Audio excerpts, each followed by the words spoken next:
அண்ணன் ஒன்று பேசியிருக்காரு, அது கேளுங்க. அதுக்கடுத்தது லாஸ்ட்டில் நான் பேசியிருக்கேன், அதுவும் கேளுங்க. எது கரெக்டுன்ட்டு கமெண்ட் பாக்ஸில் கமெண்ட் பண்ணுங்கள். உங்களால் இயன்ற நிதி பங்களிப்பை செய்து உங்கள் பிள்ளைகள் எங்களை வலிமைப்படுத்த வேண்டும். இதற்கு திறநிதியாய் நம்மால் முடிந்த உதவிகள்.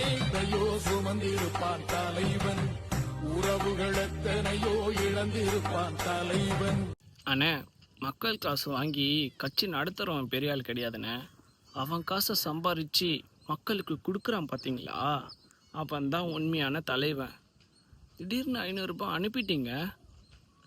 ஏழை மக்களுக்கு சாப்பாடு போடுங்கண்ணே, இல்லாத பட்டங்களுக்கு எதனா ஹெல்ப் பண்ணுங்கண்ணே. நம்ம காசு தான் சம்பாதிக்கிறோம்ல, காசு இருந்தால் யாருக்கு கொடுக்கணும் யாருக்கு கொடுக்கக்கூடாதுன்னு உங்களுக்கு தெரியாதாண்ணே? திருந்துங்கண்ணே, போங்கண்ணே. அரசியல்வாதிங்கண்ணே எப்படி வேணாலும் போச்சுப்பாங்க, நீங்கள் யோசிங்க.